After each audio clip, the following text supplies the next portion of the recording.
Davi chamou Ziba e disse assim: olha, Ziba, eu vou restituir tudo que era de Saul, vai ser agora de Mefibosete. Eita, Deus de restituição. Alguém não quer ver a tua felicidade, alguém não quer ver a tua prosperidade, alguém quer te ver jogado lá em Lodebar, na sarjeta, esquecido. Mas o Senhor, a partir de hoje, Ele vai estar dando a ordem, e a ordem já saiu. Ele só quer que você acredite, tenha fé. Atos capítulo 16 e o versículo de número 31. Crê no Senhor Jesus Cristo e serás salvo tu e a tua casa. Glória a Deus. Muito bem, meus amados, nós estamos diante do texto que nos fala de uma ação soberana da parte de Deus na vida de um homem que, no momento de extrema adversidade, ele recorreu a Paulo e a Silas. E diante do texto em apreço, veremos o contexto para uma boa compreensão do fato ocorrido, mediante a palavra do apóstolo Paulo ao carcereiro. Vejamos 3 momentos diferentes relacionados ao crer no Senhor Jesus. Primeiro, o antes; o segundo, o agora ou o momento; e o terceiro, o depois. São esses 3 momentos diferentes relacionados ao crer no Senhor Jesus, nessa palavra do apóstolo Paulo ao carcereiro. O antes fala a respeito de algo que aconteceu antes do carcereiro se converter. A Bíblia vai nos dizer que Paulo e Silas estavam numa viagem missionária em Filipos, que ficava na região da Macedônia, conforme está escrito em Atos capítulo 16 e o versículo de número 12. Não vamos ler por questão do horário. Nesta cidade, com a poderosa mensagem do Evangelho, se converte uma mulher por nome Lídia e toda a sua família. E os irmãos há de convir comigo que Lídia era vendedora de tecido de púrpura. E nessa cidade ela escuta o Evangelho, a palavra de Deus, por intermédio de Paulo e Silas, e se converte e crê e é batizada juntamente com toda a sua família. Também nesta cidade acontece uma libertação de uma jovem que tinha um espírito de adivinhação, conforme está registrado em Atos dos Apóstolos, capítulo 16, versículo de número 16 ao versículo de número 24, quando o apóstolo Paulo, juntamente com Silas, sempre passava aquela jovem, ela dizia que aqueles homens eram servos do Deus Altíssimo. E numa oportunidade, o texto vai nos dizer que Paulo se dirige não a essa jovem, mas se dirige ao espírito satânico que estava naquela jovem, e repreende e expulsa o espírito de adivinhação. E é justamente aí que começa uma perseguição, uma crise diante da vida de Paulo e Silas, porque a Bíblia nos diz que os donos daquela jovem não aceita, porque ela, através desse espírito de adivinhação, trazia lucros, e grandes lucros, para os seus donos. Mas quando o apóstolo Paulo e Silas repreende esse espírito, aquela jovem agora fica liberta e não entra mais no caminho da adivinhação. Oh glória! Porque quando Jesus liberta, Ele faz a obra completa. Glória a Deus, aleluia.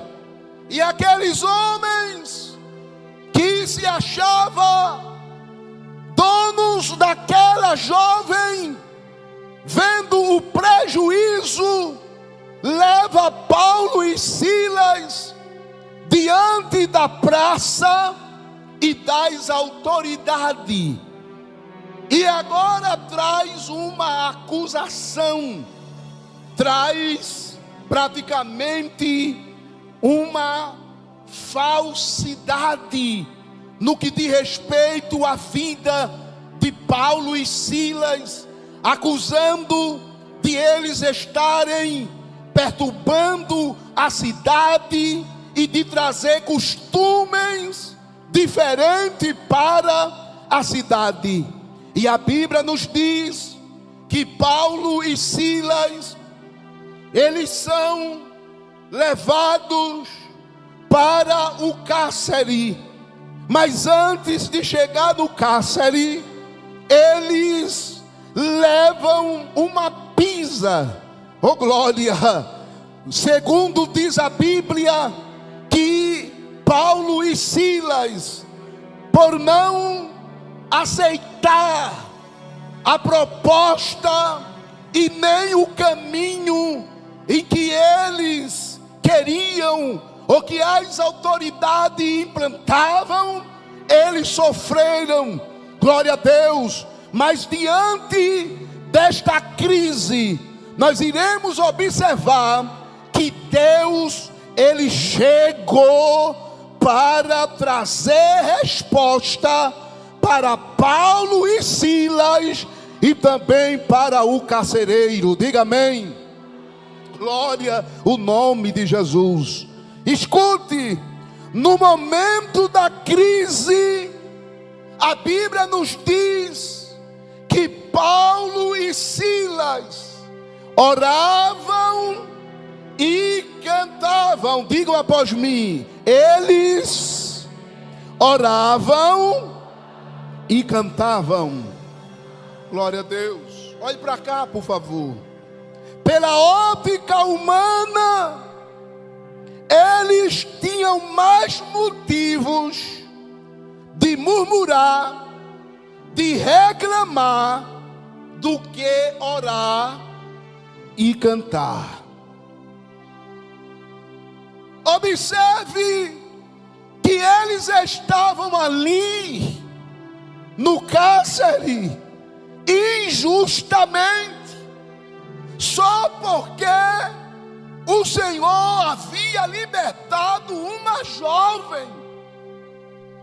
Nos dar a entender nas entrelinhas que os magistrados, o povo, queria mais aquela mulher endemoniada do que ela perfeita, do que ela com saúde. E é isso que nós estamos vivendo nestes últimos dias. Lá fora, eles preferem o endemoniado do que um crente salvo. Prefere uma pessoa devassa do que uma jovem crente, do que um moço crente. E às vezes faz até discriminação. Eu me lembro, o pastor Aldir, pastor Samuel, que numa época de carnaval, que a igreja tem um bom costume do simpósio de doutrina, ter os estudos, eu cooperava com o pastor em uma congregação ali na área 15, em Cavaleiro. Eu era presbítero, como ainda sou presbítero da igreja. E nesse dia à tarde eu fui a pé, fui andando para a congregação, me lembro, era um domingo à tarde. E quando eu passei numa parada de ônibus, um cidadão lá de dentro do ônibus gritou para mim, disse assim: doido! Eu olhei para ele e fiz assim. Ele fez: é você mesmo, doido. Só porque eu estava com Bíblia na mão, de paletó, de gravata.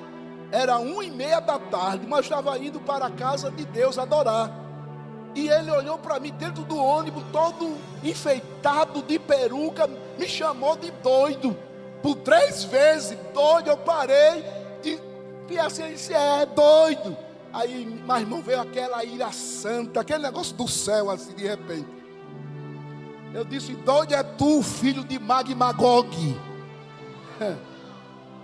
Eu estou indo é para a igreja adorar ao meu Deus.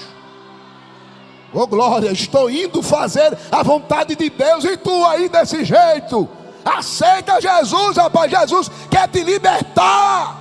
E onde foi embora, e eu continuei a minha caminhada para a casa do meu Deus. É isso que este mundo às vezes quer fazer comigo e com você. Mas o Senhor, Ele não desiste nem de mim, e nem desiste de você.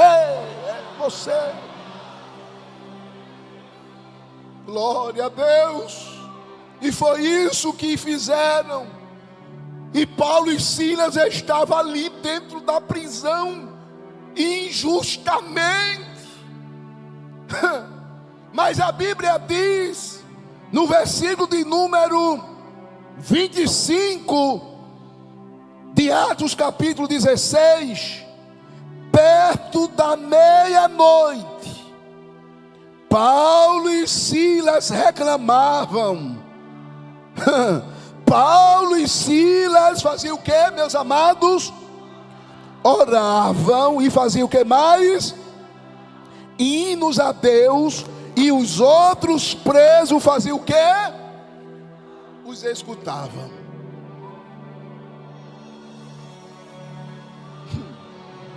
Paulo e Silas já tinham levado uma pisa, umas chicotadas. Mas a Bíblia diz que perto da meia-noite, um olhou para o outro e disse: vamos orar. Eu oro, tu canta, eu oro, e assim a gente faz o revezamento. Mas o segredo é orar e cantar. Oh, glória, glória ao nome de Jesus. Glória a Deus. E Deus age no meio da crise. Digam comigo, por favor: Deus age no meio da crise.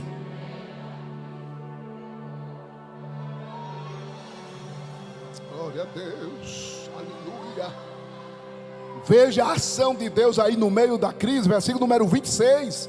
Abra a sua Bíblia, por favor, e acompanhe comigo. E diz assim: e de repente sobreveio um tão grande terremoto, que os alicerces do cárcere se moveram, e logo se abriram todas as portas, e foram soltas as prisões de todos. Deus, ele envia um terremoto. Deus, ele age. E eu entendo, escute isso aqui, que a ação de Deus, ela é sobrenatural. E quando a ação de Deus chega, algo novo acontece. Oh, glória. E eu entendo, escute, que esse terremoto que Deus mandou foi para libertar Paulo e Silas, e com o objetivo de salvar o carcereiro e toda a sua família. Diga amém. O terremoto que Deus mandou libertou Paulo e Silas e salvou o carcereiro. Às vezes Deus, ele cria a situação para libertar alguém, para salvar alguém. Ele usa um terremoto, como foi o caso aqui. Ele usa também uma tempestade. Está lembrado de Jonas? Que Jonas tentou fugir da presença de Deus, porque Deus mandou ele pregar para uma cidade, não é, chamada Nínive, os ninivitas, e ele não quis. Então Deus disse: você vai, porque lá tem um povo, esse povo vai se arrepender, vai criar um jejum entre eles, vão se humilhar, e eu vou salvá-los. E você não faz o que você quer, Jonas, você vai. E a Bíblia diz que Jonas levantou-se para fugir da presença de Deus. Mas eu entendo que ninguém foge da presença de Deus. Olhe para quem está ao seu lado e diga assim: ninguém foge da presença de Deus. Ninguém foge da presença de Deus. E o texto diz em Jonas capítulo 1 e o versículo de número 4, que Jonas estava lá no navio, indo para Tarsis, mas o Senhor havia mandado ele ir para, e ele estava indo para, e a Bíblia diz que Deus mandou um vento, irmão. Não foi um pequeno vento, não, foi um grande vento. E esse grande vento formou-se uma grande tempestade, que o navio estava prestes a se quebrar.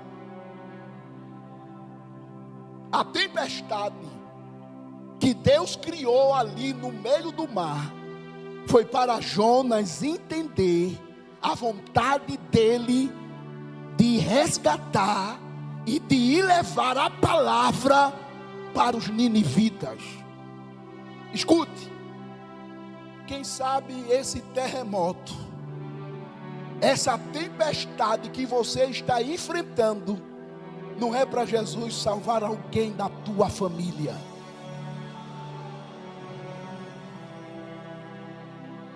E o Senhor vai fazer hoje. Esse terremoto, essa tempestade é para alguém chegar aonde Deus quer que ele ou ela chegue. Glória. E ninguém foge da presença de Deus. Aleluia. Glória ao nome de Jesus. E a Bíblia diz que aquele homem que a Bíblia não revela o seu nome, o carcereiro, ele agora entra em crise, conforme está no versículo de número 27. Acompanhe comigo aí na sua Bíblia. Acordando o carcereiro e vendo abertas as portas da prisão, tirou a espada e quis matar-se, cuidando que os presos já tinham o que, irmãos?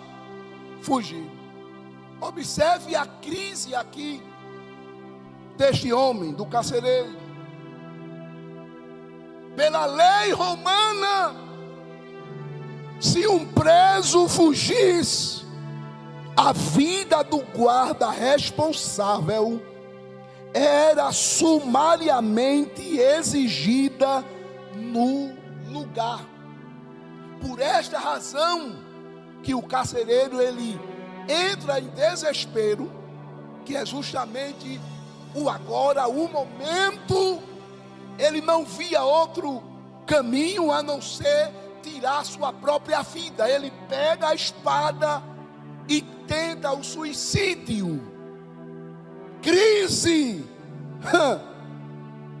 E eu entendo que há uma diferença entre aqueles que enfrentam uma crise com esperança em Deus e daqueles que enfrentam uma crise sem a esperança com Deus.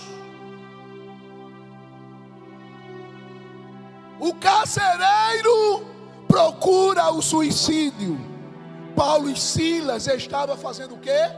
Na hora da crise, orando e cantando. É por isso que alguém não entende o mistério dessa igreja.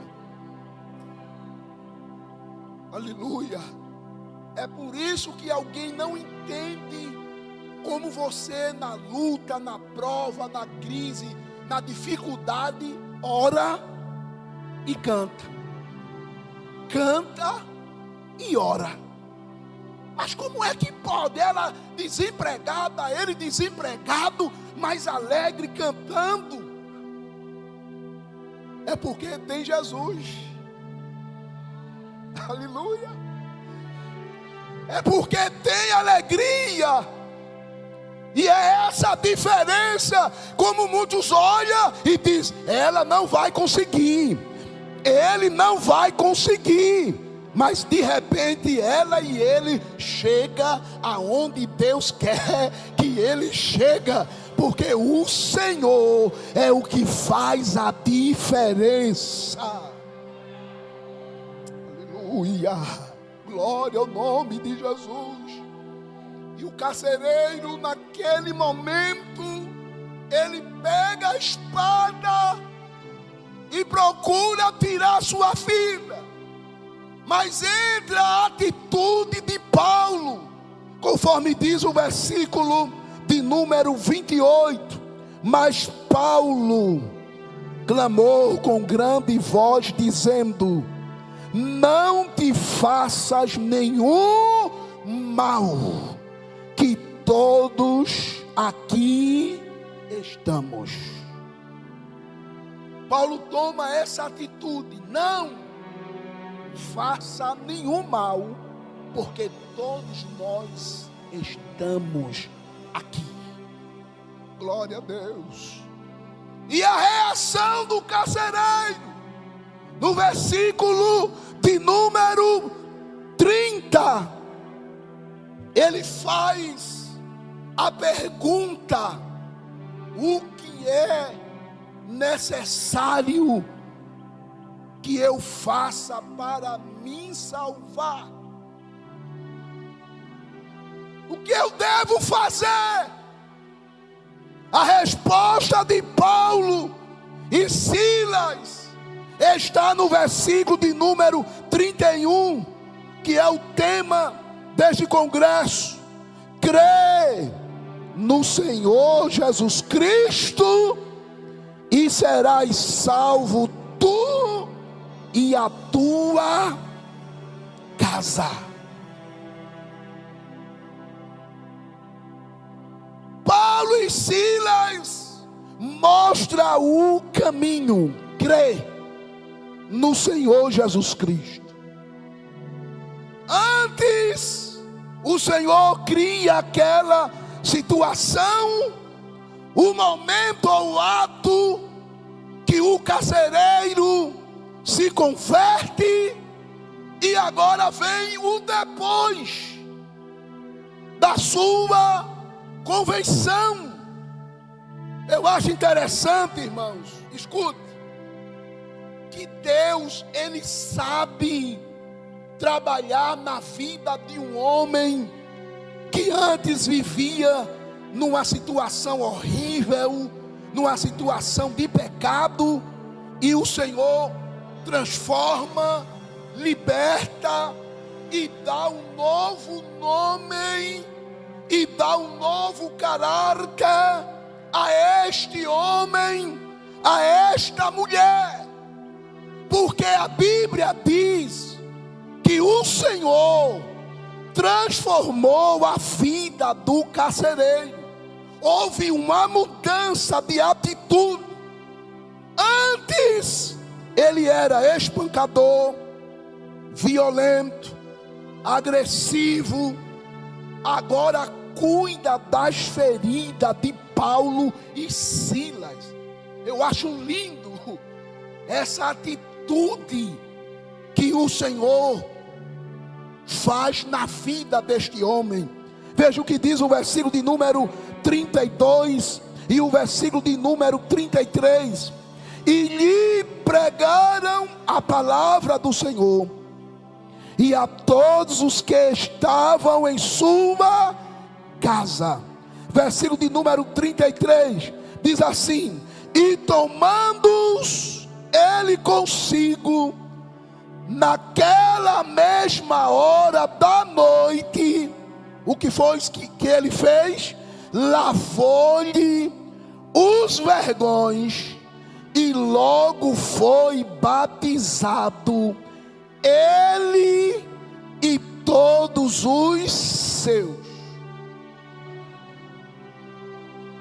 Como Deus trabalha o antes e o depois. O antes espancador, violento, agressivo. Mas quando Jesus chega, há uma mudança radical. Mas irmão Kennedy, e quem faz isso? Só o poder do Evangelho. Porque agora esse homem convida Paulo e Silas para ir para a sua casa. E o texto no versículo número 32 diz que eles pregaram a família do carcereiro, versículo número 32. E o texto diz, no versículo de número 33, que agora aquele homem estava cuidando das feridas de Paulo e de Silas. Quem só faz isso, irmãos, é Jesus, é a graça de Deus, oh glória, que entra na vida de um homem, liberta, purifica, dá nome, coloca em lugar de destaque e ainda cuida daquele que queria o mal dele. Esse é o Evangelho. Eu trabalhei vários anos cooperando com o nosso pastor presidente nos presídios, e entrei várias vezes ali no presídio Aníbal Bruno, e algo me chamou a atenção em um dos cultos, de um irmão que Jesus libertou, e ele levantou, e eu fiquei até preocupado na hora do culto, e disse: eu tenho uma palavra, eu quero uma palavra.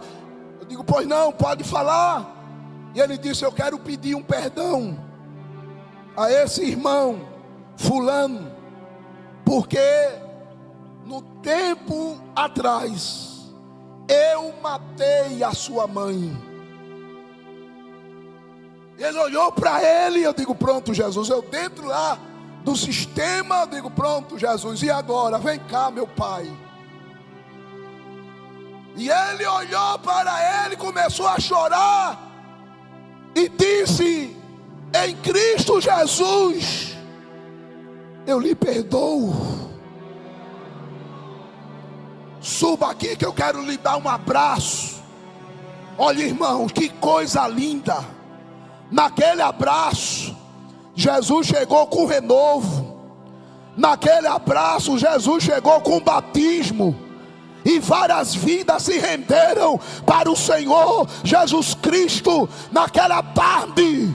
Quem é que faz isso? É o poder do Evangelho, é a graça de Deus.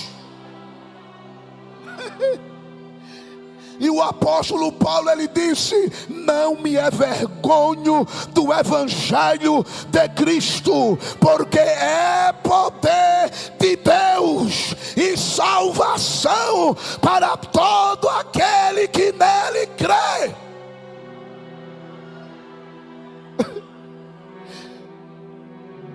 Glória ao nome de Jesus.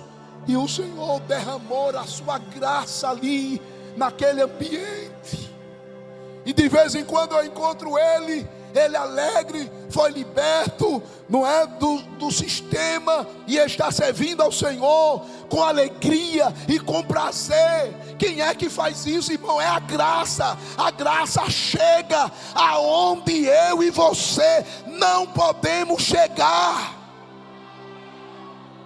Olhe para você agora e veja o que a graça fez. Não pense que você está aqui porque você era bonzinho. Olha o dedinho, não é pelos teus méritos, não. Foi Jesus. Oh glória, foi Jesus. Aleluia. Que foi lá na sarjeta e te libertou. Glória, o nome de Jesus. Foi a graça de Deus, porque a graça de Deus chega e nos dá condição.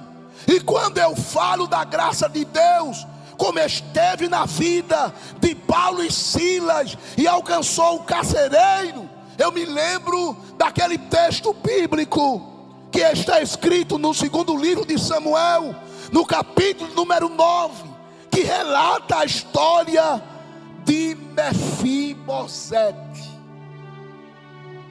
Irmãos, quem era Mefibosete? Um homem jogado, estava distante. Davi chega na casa de Saul, nem sabia, nem conhecia quem era Mefibosete. Escute, mas o coração de Davi estava cheio de graça, de favor imerecido, para abençoar alguém que ele nem sabia. E eu acho interessante que ele chega na casa de Saul e faz uma pergunta incondicional: resta ainda algum da casa de Saul para que eu use de beneficência? A Bíblia diz que na casa de Saul tinha um homem chamado Ziba. Diga comigo assim: Ziba. Pode melhorar, diga Ziba. Diga mais assim: Ziba estava na casa, mas não era da casa. Aí Ziba se apresenta ao rei e diz: tem rei, mas está na casa de Manquim, filho de Amiel, em Lodebar. Foi botando logo defeito, dificuldade, não tem como. Eu acho interessante a seriedade de Davi.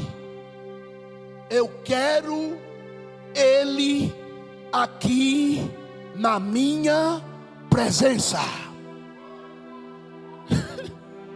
Eu quero ele aqui na minha presença. Aí Ziba entra em evidência e diz: mas é aleijado de ambos os pés. Mas eu quero ele aqui.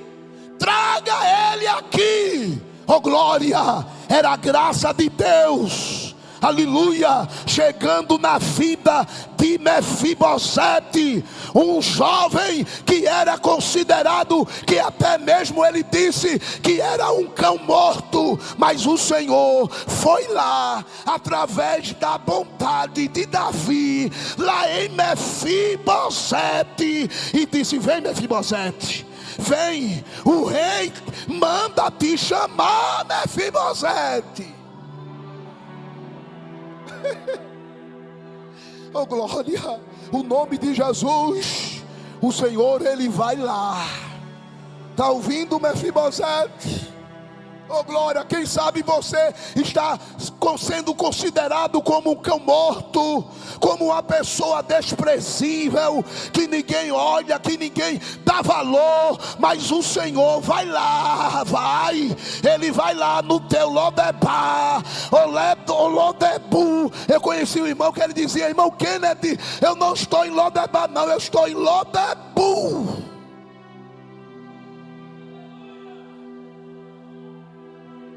20 quilômetros depois de Lodebar. Mas quando o Senhor quer, ele vai lá em Lodebar, em Lodebu, oh glória, e vai com a sua mão poderosa e tira de lá. Tu crê que vai haver restituição?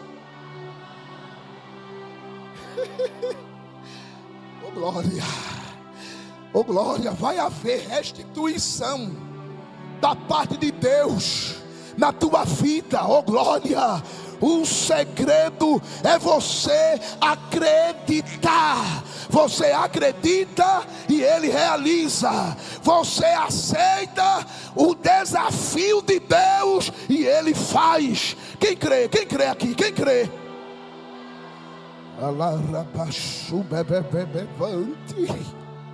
A glória, o nome de Jesus, aleluia. E o Senhor trouxe Mefibosete, irmãos, aleijado de ambos os pés. E sabe qual foi a ordem de um coração que estava cheio de graça? Foi para Mefibosete sentar na mesa do rei.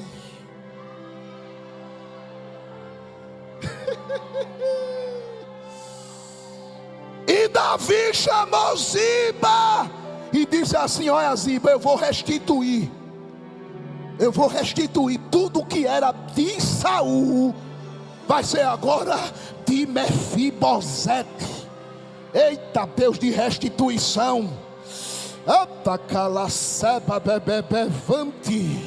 Alguém não quer ver a tua felicidade, alguém não quer ver a tua prosperidade, alguém quer te ver jogado lá em Lodebar, na sarjeta, esquecido. Mas o Senhor, a partir de hoje,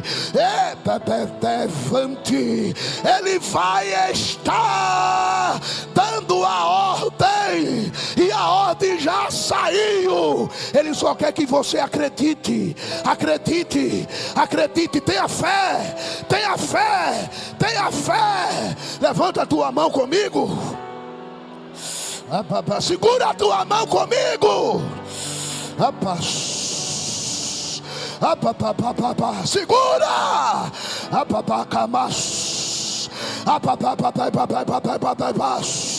abre essa tua boca, porque neste exato momento, eu, o Senhor, estou renovando a tua fé.